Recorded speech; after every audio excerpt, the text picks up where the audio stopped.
Welcome to the classic character profile section. Welcome, ladies and gentlemen. Hello. How are you doing? Please sit down. We're back to doing our posh voice again. No, that's not. That's my smarmy voice. This is one of the most classic of the classics, and we're not even pretending like we were when we did Dirk. Sorry, Adam. This is actually a proper Corrie legend until Dirk gets his picture up in the Rovers or the factory permanently.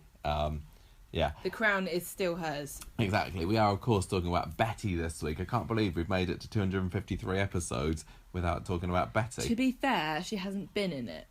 That is true, but she has been referred to, I'm sure, and usually we look out for little clues like that before we choose our character profiles.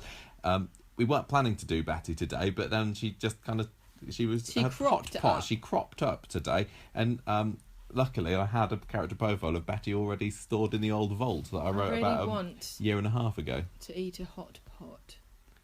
You can't, because we've got curry for tea later. So let's crack on with this, talking about Betty, and then we can eat after all the other bits of the podcast. So she's obviously one of the biggest characters. We hope we can do well. We'd like to be able to do her justice in our talk about her today, but sometimes we do and sometimes we don't. Right, Betty, born 4th of February 1920. That makes her old officially. She's going to be 100 soon, if she was still around. She died on the 16th of April 2012. Her parents were Harold and Margaret Preston, and she had a sister, Maggie Cook. Betty got married 2 times, once to Cyril Turpin in 1945, and then again to Billy Williams in 1995. Her son is Gordon Clegg, born in 1950. And she first appeared in Coronation Street on the 2nd of June 1969. Her final appearance was on the 27th of May 2011 after a stonking 2,735 episodes, which make her the 10th most featured character ever. Still. And weirdly, I thought this rang a bell with me, Billy Williams is the name of the actor, it's not the same person, who played Lando Calrissian in Star Wars. What an interesting little factoid character from Gemma there. She was played by Betty Driver because she couldn't remember 2 names. Yeah, it's always funny, isn't it, when it's like, did they call the character Betty just to make it easier, or was it just a coincidence? Because you do get that, don't you? It's like Sally as well, isn't it? Yeah. Is he called her Sally just because? Would you like to be a character who was called Michael? Yeah. It'd make things easier, wouldn't it? Or do you think it makes it like, so there's too much, like, you can't leave your character alone, you know what I mean? Like, I think it'd be like too personal. People would be shouting at you going, "No, Michael, you're rubbish." Yeah. Or if I was, I hate Bill, I hate Michael, and that's what I say to you all the time. Yeah, I already get that from Gemma. Michael, I wouldn't you're want rubbish. it from Coronation Street viewers either. If I was in it. Well, would you? You're not going to be in it. No, I know. Would you want to be a character called Gemma? I think what I'm going to do with myself is I'm going to build a brand like Madonna's build one for herself, so I can only be called Gemma and things. And when people say the name Gemma, they will only think of me. Oh, I see. So if I'm going to be in anything, my character's name has to be Gemma because that's my brand. I see. But luckily, Gemma is a beautiful and classic name. Appropriate given to beautiful classic characters on Coronation Street. Yes, and you could have it in Game of Thrones. You could be in Downton Abbey. You could even be in EastEnders with that name. It really is a name for the ages. Anyway, we're not talking about Gemma's right. There. We're talking about Betty Driver. So Betty Driver, the actress. She had a rough childhood. She started singing professionally from the age of 8. She was basically forced into the limelight by her pushy mum. Who's bloody pushy mums. She apparently, I can't remember where I got this from. Sounds like I wrote it a year and a half ago. I know it does, doesn't it? Anyway, her mum had apparently shown pretty much no interest in her daughter until she realised that she could sing, and then she shoved her into the limelight. Then, and then she earned a load of money, which the parents squandered. Brilliant. That's what I would do. What's wrong with that? Yeah, so she was touring the. It's terrible.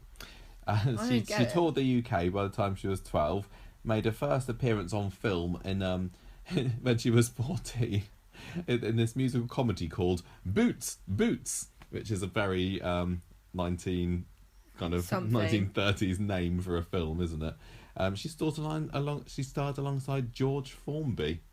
Love him. I know. She then was on screen, she was on radio, she was on stage, she became a big band singer in the 40s. I think there's probably lots of Coronation Street viewers who know Betty but didn't realise just what a completely... I had no idea. I didn't either. Before I was... I've known about it. When she died is when I found this out. Yeah, I think it might have been. Because it was like, and they were showing like, they played the songs like, I know, she is totally... When you think of what does a 1930s singer sound like... They all sound the same, don't they? Like... Well, they released their album a few years ago, didn't they? Another Greatest Hits of Betty Driver, and it's just all these weird 30s sounding songs names. When my boy comes back from the war. Yeah, exactly, basically. That's all they sang about back then. I'm gonna be cooking bangers and mash. It was a low bar to success, I think. Well, during the war, I've never tried to become a famous Big Bang singer in the 40s. Big Bang singer? Is that the one who sings the theme tune? No, it's a porn star. She entertained the troops. We're still talking about Driver here, not Turpin. She during the war, singing about bangers and mash or whatever, and let's kill Hitler. Hitler's a bastard, yes he is. Let's get him with our guns. Come on, lad, let's kill Hitler. I could have done it. I could have smashed it. If only there was a war on now, Gemma. If only there was a war on. Michael, there's been a war on for the last 20 years. You missed your chance singing the old anti-Bin Laden song. Do they not let you go over there to entertain? They do still, don't they? They do. All the big name singers go over. Can we go over there and entertain them with our podcast? Hey! I'm sure all of the soldiers has anyone here seen Coronation Street? What do we think of Michelle? Boo! We're going to get on really well, guys. We've got a show for you tonight. Anyway, talk about Betty Driver. She originally auditioned... It's going to be an on-character profile as Sorry, it is guys. without your off-trackness. I'll be quiet. I'll be quiet by myself. I'll talk about Betty. She originally auditioned for the role of Hilda Ogden in 1964. That's an interesting fact. Then... Then the following year, she injured her back. Yeah, she was. Whilst filming a spot in Leonard Swindley's spin-off, Pardon the Expression, and retired from showbiz to run a pub in Derbyshire. Yeah, so that could have been it. That could have been the Betty Driver story, almost in Coronation Street. Could have been in another parallel universe, playing Hilda Ogden. And then she did Pardon the Expression. We talked about this before, haven't we? And she was in that apparently for an episode. Pardon the Expression sounds like a fake TV show made up for a sketch by David Williams. It does, doesn't it? You can imagine him saying it. Go, Pardon the Expression. David Williams and what's his name? Who was it that played Leonard Swindley? I don't know. That's really bad. He's a really famous actor, isn't he? Sorry, I shouldn't have even mentioned it. Yeah, right, so I don't know. Captain Mannering. Oh, him. Oh, yeah, he's good, isn't he? Yeah, he's a famous bloke. He's famous, apparently. But we don't know right, his so name right now. So that was 1964 when she auditioned to be Hilda. Didn't get it. Then she accepted the role of Betty in 1969, and she thought she'd only be in it for a couple of episodes. Because she'd retired. That was wrong. Remember, she retired in 1964, and she was still in it in 2011. Yeah. Kind of like the Queen. Won't stop working. Now, so this is the story of Betty Turpin. Right. Early life. Born in number 6 Tile Street, and after attending Clackers Lane Elementary School, which is a brilliant name for a northern school in the 20s, she started working, as any northern lass would do back then, at mill. At a mill. And then in World War II, she worked in munitions factory, and then she were a dinner lady. And then she met a soldier. She met a soldier and had a whirlwind wartime romance with he a Ted GI? Farrell. Or was he a... He were English. Well, that's all right then. Yeah. You don't like the ones that go off with the GIs, do you? And they wrote to each other like wartime sweethearts until he was taken prisoner. Now there's a bit of Corrie continuity clash here, because apparently in 1945 that was when she married Cyril Turpin, who's a police officer. But that kind of clashes with the other backstory that in 1949 Ted returned to Weatherfield and he and Betty began having an affair. Not an affair like I'm married to Cyril, but literally Cyril doesn't exist for the purposes of having an affair affair in 1949 was just going around holding hands with a man that you weren't Well, yeah, betrothed quite. Showing to. him your ankles. I don't know where this came from. I don't know whether this is one of the Darren Little things. I assume it was. But anyway, it doesn't He matter. went to Portsmouth. He went off to Portsmouth and Which was is never as heard good from as again. being dead.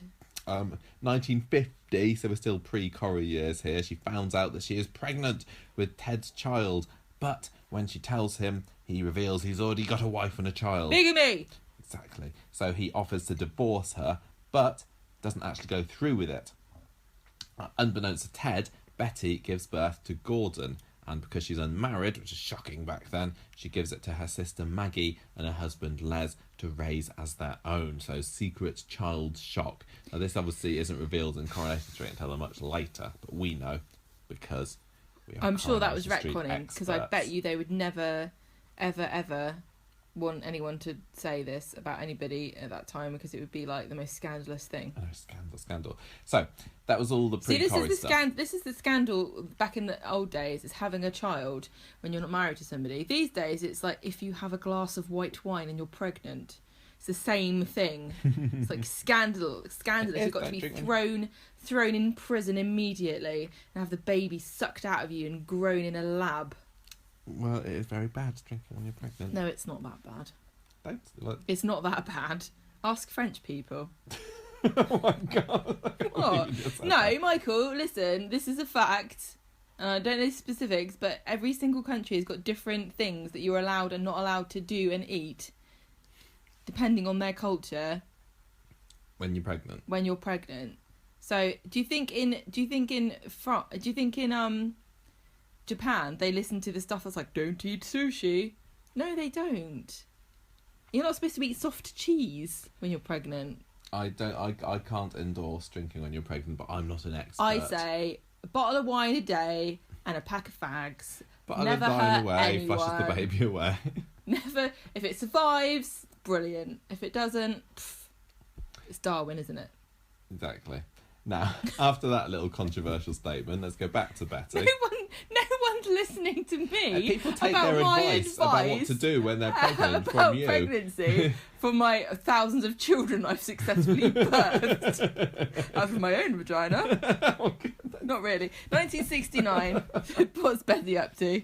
That was Betty up to. She moves to Coronation Street with Cyril because she is definitely married at this point. She's got married at some point. She's the one that she married, and then this other thing with Ted happened. Well, we won't talk about Ted. Anyway, forget about this retconning, blah blah blah. So she's married to copper Cyril, and her sister Maggie's running the corner shop. She's helping. Maggie Clegg, yes.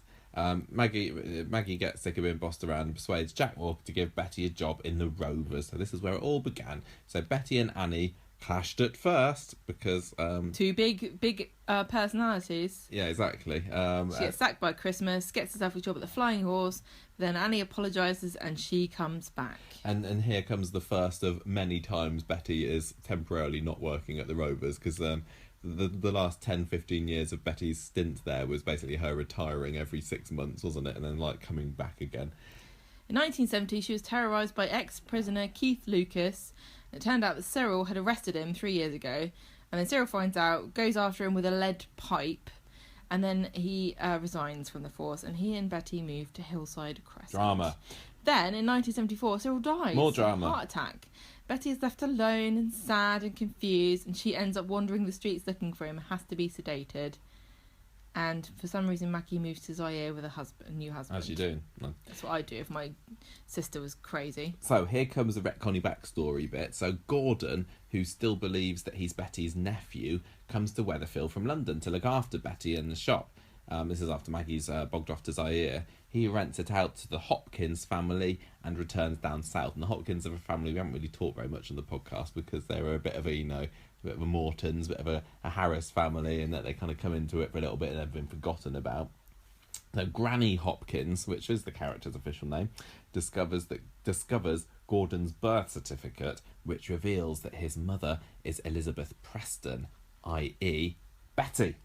Elizabeth and Betty is the same name. And Liz and too, everything. Can you imagine if we had Queen Betty? Love it. Well, we kind of do, don't we? Yeah. She's called Lilibet, that's her nickname. I know. So next year, Betty decides to tell Gordon the truth about his parentage. Hooray. I haven't got any more notes about that. I obviously thought that wasn't very important back then. She wins an award from Newton and Widley, the personality of the pub competition.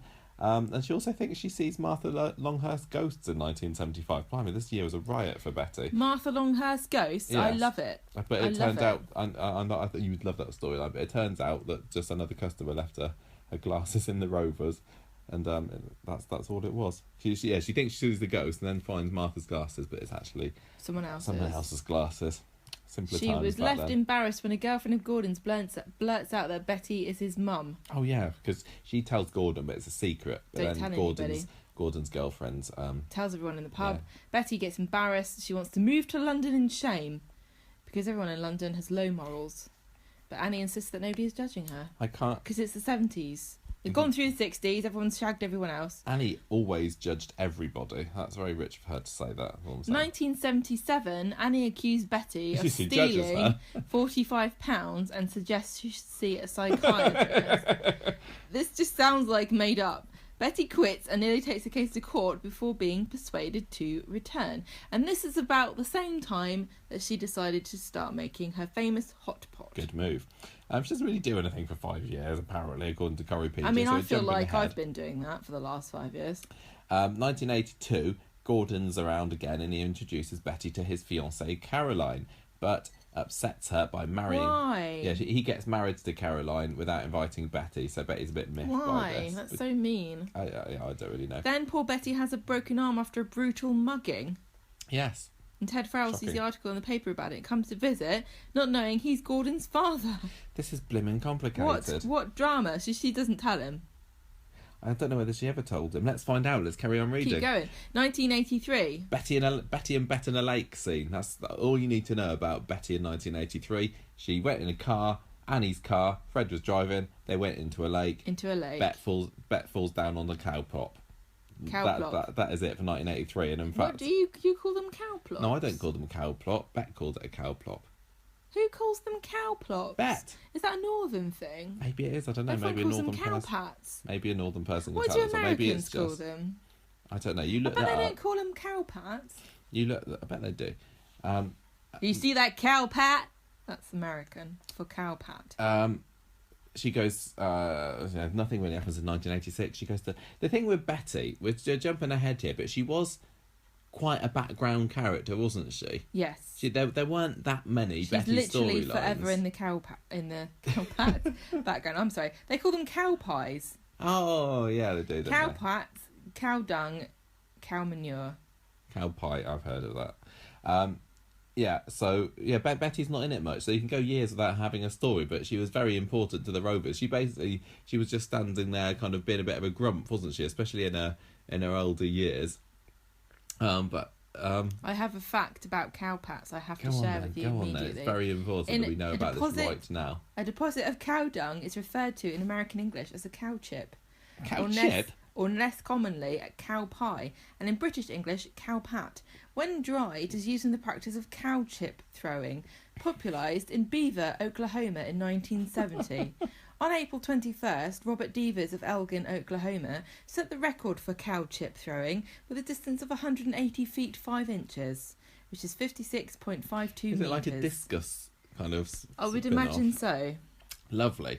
Back to Betty again. 1989, she gets her bottom pinched by Charlie Bracewell, who's a retired ventriloquist who gets a barman's job at the Rovers. Anyway, he's soon shown the door by Bet, who sets him up instead with Stella Rigby, the rival landlady at one of the other pubs there. 92, Rovers is forced to stop selling food because its kitchens don't meet any hygiene standards. So, I don't know, without being able to... When Betty's main raison d'etre at the Rovers was to cook the food, so she left, which made the Gilroys refurbish the kitchen just to get Betty back. She was just in and out of that pub, wasn't she? Betty... And she becomes the mayoress in 1994. That's quite important, because Audrey doesn't really want to be the mayoress when Alf is the mayor. Now, 1995. This looks like this is a big year for Betty Gemma. Do you want to take over from this one?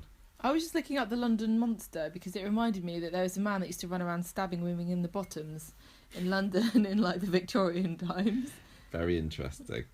Back The to London Betty. Monster. Where are we? 1995, right. So it's the 50th anniversary of VE Day. And as we know, Betty was alive during the war because she's well old. She reunites with her first lover, Billy Williams, not the guy off Star Wars, a different person. And they've been writing to each other all this time, but never got each other's messages. And this is why we need to take the Royal Mail out of private hands and make it public again, everybody. Do you think that she wrote him love letters and calling him Billy Willy? Dear Billy Willy, I miss your little Billy Willy. So Billy helps Betty out. Her house is burgled in September. Blimey, mugged, burgled. Bottom She's got a pinched. got a target on her ass. Oh dear. He proposes to her, but she says no, and then they get married next month. Is that marriage rape? When you marry someone against their will? What's that? She came back from honeymoon to find Jack and Vera in charge of the Rovers, and then she quits because Vera asks her to be a cleaner as well as a barmaid. And Vera tries to carry on without her, but she can't cook Betty's famous hot pot. We all know this, it's impossible. So she begs for her to come back. Lovely. Where is the book in here? We've got the book with the secret hot pot recipe, and it's solved a in lot of arguments. It's in the Coronation Street Treasures. Yeah, I think. where's that? I don't know. Is that there somewhere? I've never cooked from it, but I do want to. You have made a hot pot. I made haven't it. you? Didn't I make it from Who's the guy that used to play Kevin? No. No, Martin. What? Sean Wilson. Didn't he? He got that cookbook? Yeah. Did he Northern have a hot pot in Cookery? there? Oh. Yeah, we had we Gemma made me a hot pot when it was the Coronation Street 50th anniversary, didn't we? So we were watching the tram crash and eating a hot pot, but he hadn't released that book by then, so it wasn't his. Anyway. Oh right then. Right. So Alf falls out with Audrey as well that year en route to get his OBE from Buckingham Palace. I want to go to Buckingham Palace to get an OBE. Your time will come, Gemma. Services to podcasting, remember. Betty also happens to be in London that day, so Alf asks her to go to the palace with him instead. Obviously, very much infuriating Audrey. And here's a little fact. Betty Driver herself went on to get an MBE of her own in 1999. I was reading that, and it was where it says en route. I thought the driver that was taking them got one too. No, I was Betty like, Driver. if you can get one, I can get one, surely. In 1997, sad year, everyone died. Princess Diana died, and so did Billy. Heart Tragic. attack. And Mother Teresa. And Mother Teresa. It was the big three. Everyone was devastated. 1998, this is when Betty appeared in a straight-to-video spin-off called The Women of Coronation Street, and she visits Hilda Ogden, and they reminisce. Yes, no, this is. I think this is a an oft forgotten. This is an actual. This is a proper straight to VHS thing. You know they do the normal straight to VHS things like the out of Africa thing. You know, the out and the cruise. This was another straight to DVD video thing. Yeah. And it had Betty going to visit Hilda. So Jean Alexander. They were in character. Yeah. So this was the final kind of canon appearance of Hilda Ogden, I think. And Betty basically goes round her house and saying. And they're talking about, oh yeah, Vera's still there and she's in charge of the Rovers now and blah blah blah, and then they have old clips suddenly appear. It sounds brilliant. I think you can watch it on YouTube. Actually, it's worth checking out if you're into that kind of thing. Can't believe they give that away for free. I know. She has a little party in 1999 for celebrating 30 years of working at the Rovers. Although the amount of time she's quit over there, I don't think they should have given it to her. And she gets a Lifetime Achievement Award from the brewery in 2001. 2002, she retires. Oh yes, again. Moves in with Gordon in London. But she's basically made to feel very unwelcome by his wife Caroline. Even she goes so far as to offer her brochures for old people's homes. And although Betty was very old by this point, she was offended and returned back to Weatherfield. Then in 2003, her home is damaged by fire. Oh my gosh. And Fred Elliott offers her refuge at the Rovers. Then in 2004, she walks out after she argues with Bev Unwin. She's just had a bungee rope on her or something that was just dragging her back. In 2008, Jerry Morton has a heart attack and Betty's hot pot is accused of being unhealthy. She gets offended by this and actually suggests that she replace the fatty meat with up-and-coming ostrich meat, which doesn't make things any better. No, it wouldn't, would it? I wouldn't want an ostrich hot pot. No. I assume it's lamb. What? Yeah, lamb hot pot, Betty's hot pot is. Because you can have it with beef, obviously. But you can't change a classic recipe, can you? Well, you can have a beef hot pot. It'd be like when they rebranded Coke, wouldn't it? This is Betty's new hot pot. Ooh, new. It's made with beef. 2009 celebrates 40 years at the Rovers, and she's sacked by assistant manager Poppy Morales. He doesn't like the fact that Betty's grown used to only working hours that suit her. Then she gets reinstated by Steve McDonald, who then goes on to sack Poppy. And in 2010, she celebrated her 90th birthday and is crowned the oldest serving barmaid in Manchester. And then a rival to the title appears, and Betty almost kills her when she inadvertently serves her an out-of-date hot pot. So I don't think she was actually the oldest barmaid after all. How can it be such a popular dish if you've got out-of-date ones knocking about? That's a very good point, actually. Very good point. Thank you very much. She got awarded in 2010 the Lifetime Achievement Award at the British Soap Awards. This is the actress, of course. The actress. And she said she denied rumours she was about to retire and prophetically said, if I retire, I'll be dead in 6 months with boredom. Yes. So I think, yeah. She didn't get that far, did she? No. She knew that she would want to work. Yeah, a lot of the characters have said this, haven't they? What? That I'm not gonna retire. Like William Roach has said, I'm gonna die in the job. Well, I mean, if you like your job, I mean, everyone, all of it's us mugs that want to retire, innit? Because we bloody hate doing our stupid, boring jobs.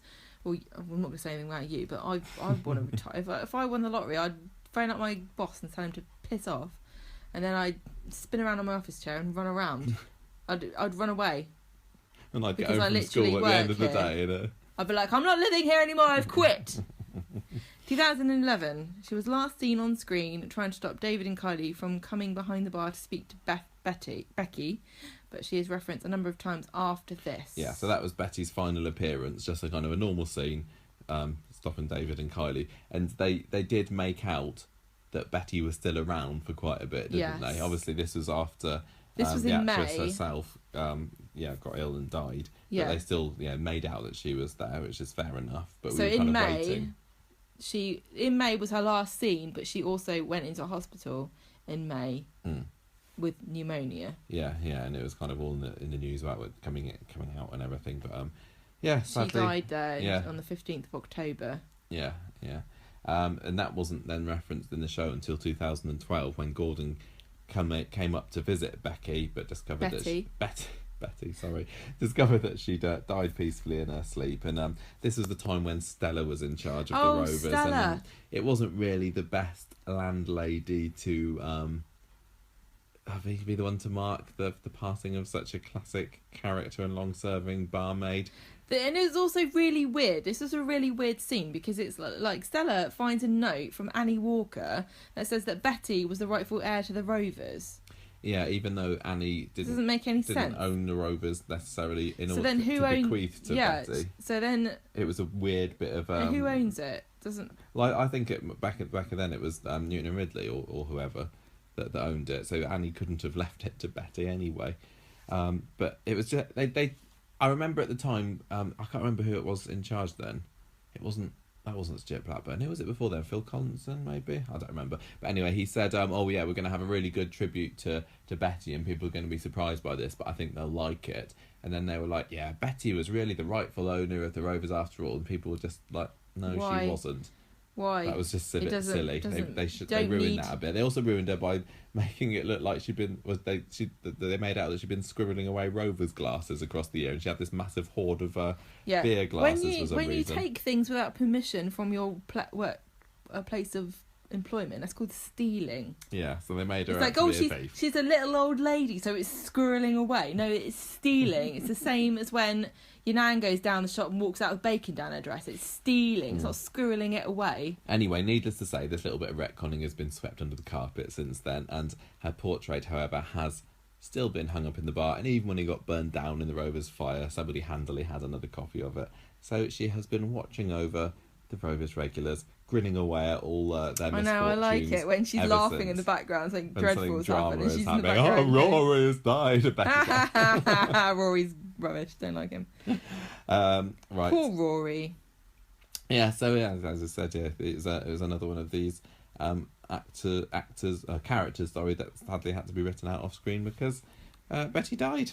And there were lots of tributes around. We got a couple of tributes here. Julie Goodyear said that Betty was the very foundation of the Rovers' return. It was an honour and a privilege to work with Betty Driver for 25 years. We laughed together, we cried together, never once had a cross word. She was a totally professional actress, and she'll be missed and remembered by millions.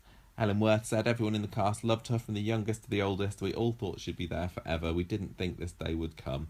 The Rovers won't be the same, that's for sure. The street were her family, and she didn't want to leave it. And last one we got here, Barbara Knox. I've lost a very dear friend of the street, has lost a very great character, a professional to her fingertips, and she will be greatly missed. She was almost like like Bill Tarmy, in which I mean an old-fashioned English star, like we used to have back in the old days, came through showbiz from the very beginning.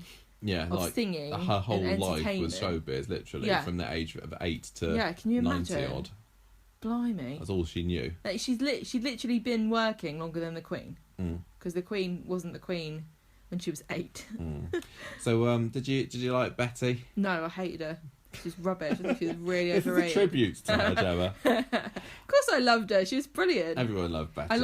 I really, really liked the fact that she had a signature dish, and they still talk about Betty's hot pot. Yeah. And even when we said last week when we went to go see the filming of Go 8-Bit, the Coronation Street game that they referred to was the case of the missing hot pot or whatever it was. She's going to outlast everyone. I mean, I wonder how much they're going to refer to, say, Ken or Emily or whatever when they're... I mean, Emily's kind of already gone anyway, but, you can't say that yet. Will there be some kind of tribute to them? Because Betty... I mean, who is now going to take down that portrait? No one. Is anyone going to say, it's about time? Let's do the Betty, Rovers don't up. you really know? So she's going to be in it forever. Is Ken going to have a bronze statue of him outside number 1? I think there'll always be Barlow's, but I think Emily will be forgotten very quickly. Sadly. It is. Not that I think that's a good sad. thing. I mean, Emily has been in it. She's the second longest serving character. I don't know what would be a fitting tribute to her, really. No, I mean, there isn't really if there is anything. going to be, if I mean, even in Corrie Maxine's got a world, bench. I know Tracy Shaw probably loves that. Yeah. I mean, if Emily really was going to have any kind of tribute, she'd have like a brick on a church. A brick? Oh yeah, something like a church. No, what about or a tree? panel or She'd set up a tree. Oh yes, that'd be a good one actually. But it'd probably be in the churchyard. I can't think what a good Emily tribute would be. How obvious to have a tribute in a churchyard. Everyone's got one of those. But I mean, when Corrie's got such long history, you think you want to celebrate these long-term characters. What else? I mean, what about Ken? What could he have? Blue plaque. Ken Barlow lived here forever at number 1, but he still moved around the houses. Darling. I don't know. So a special book in the library. It's a very special thing to have a hot pot. Yeah, I hope they'll still be remembered anyway. but yeah, Betty was great. I just liked how no nonsense she was. She had a good laugh. I would be in real life. I'd be terrified of her. I know. She'd be like she's acerbic. She wasn't backwards and coming forwards. No. And she told it like it is. Yeah. So many stereotypes and she just embodied that kind of like northern kind of woman. She wasn't a maternal figure in that she didn't have kids on the show. Yeah. But she was like everyone's grandmother. Yeah. She was like the queen of the street. She was the grandma that was nice, but you don't want to get on the wrong side of, because she give you a slap round the head. Yeah, I mean, she had kind of a grumpy expression for especially from the times that we watched it when she was old. She was just grumpy all the time, wasn't she? I'd be grumpy basically, all the time, and if anyone was getting up to kind of funny business in the Rovers or whatever, she'd give them what for. She'd sling them out. She was in the character was when she did her welly wanging thing in one of the pub Olympics. She said she built up her muscles chucking people out of the Rovers. She was just like you said, she was a force to be reckoned with.